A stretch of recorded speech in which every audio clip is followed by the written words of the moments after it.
Hello everyone, আসসালামু আলাইকুম। Welcome to our channel cook and. আপনারা দেখতেই পাচ্ছেন অতি লোভনীয় বাটি।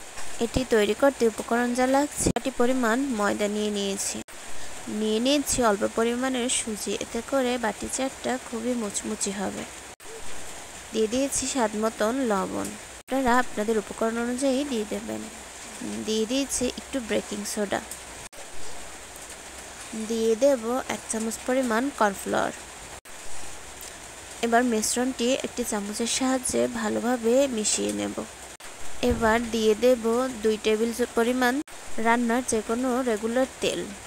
এবার তেলটি দিয়ে আমি মিশ্রণটি আরেকবার ভালোভাবে মেখে নেব। মিশ্রণটি মোট পাকালে একটি ডোর শেপ হয়, ওই অবস্থায় রেখে আমি পানি দিয়ে মেখে রেস্টে রেখে দেব 1 ঘন্টার মতন।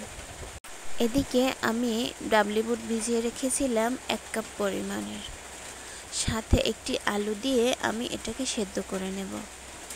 আপনারা চাইলে আমার মতন আলুগুলো কেটেও দিতে পারেন, আবার ডাবলির সাথে আস্তাও দিয়ে দিতে পারেন, পরে কেটে নিতে পারেন। একটি প্রেসার কুকারে আমি ডাবলিগুলো দিয়ে পরিমাণ মতন পানি দিয়ে সিটি দিয়ে নেব। লাগছে শসা, টমেটো কুচি, দিয়ে দেব ধনিয়া পাতা,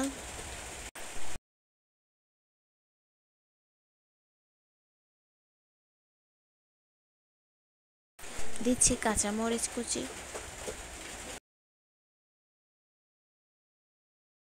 এবার একটি বোর্ডের উপরে কিছুটা ময়দা ছিটিয়ে নিয়ে আমি একটি রুটির শেপ দিয়ে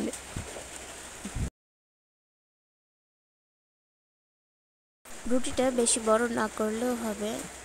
আপনাদের ঘরে গ্লাস, বাটি, স্টিলের যা থাকে আপনারা সেটা দিয়ে তৈরি করতে পারেন। আমার কাছে স্টিলের বাটি ছিল না, তাই আমি একটা গ্লাস নিয়ে তার তলায় রুটিটা সেট করেছি। আমি এভাবে করে সেট করে নিয়ে ডুবো তেলে লাল লাল করে ভেজে নিয়েছি সবগুলো বাটি। আপনারা গ্লাসে আগে থেকে একটু অয়েল ব্রাশ করে নেবেন, এতে করে বাটিটা ছাড়াতে সুবিধা হবে।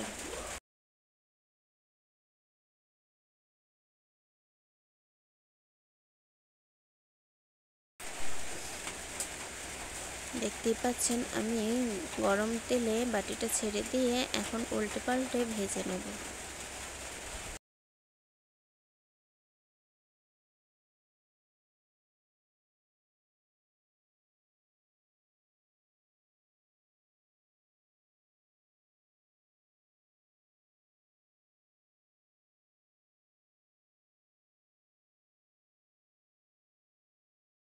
আমার ডাবলি এবং আলু সেদ্ধ হয়ে গেছে। এর সাথে আমি দিয়ে দিচ্ছি চাট মশলা, স্বাদ অনুযায়ী লবণ দিয়ে আমি এটাকে ভালোভাবে মিক্স করে নেব। এটার সাথে আর কিছু দেওয়ার দরকার নেই।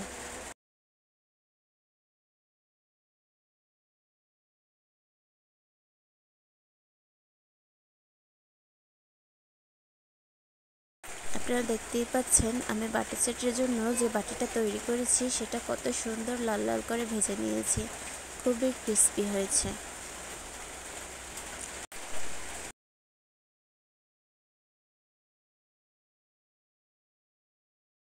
এবার আমি একে একে রেডি করে রাখা ডাবলিগুলো দিয়ে দিচ্ছি।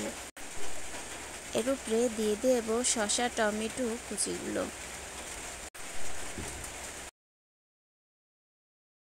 দিয়ে দেব ধনেপাতা। যেহেতু ধনেপাতার সিজন না, আমার কিন্তু জোগাড় করতে অনেক কষ্টই হয়েছে। দিয়ে দেব ঝুরি ভাজা, আপনারা চাইলে চানাচুরও ব্যবহার করতে পারেন।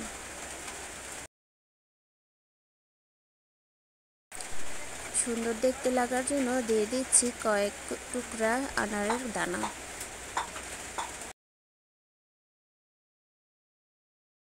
দিয়ে দিচ্ছি দই,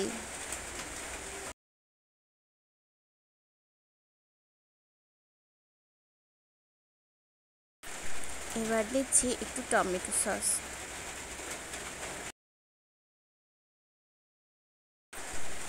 আপনারা দেখতেই পাচ্ছেন আমার বাটি চাটটা কত লোভনীয় এবং কত আকর্ষণীয় লাগছে। আপনি কিন্তু সন্ধ্যায় এরকমের নাস্তা তৈরি করে আপনার ঘরের মানুষকে চমকে দিতে পারেন। দেখতেই পাচ্ছেন কতটা সুন্দর এবং আকর্ষণীয় লাগছে। বাটি চাটটি খেতে খুবই ইয়াম্মি ছিল। আপনারাও কিন্তু ঘরে বসে এভাবে বাটি চাট ট্রাই করবেন। আর আমার চ্যানেলটি সাবস্ক্রাইব করতে ভুলবেন না। আল্লাহ হাফেজ।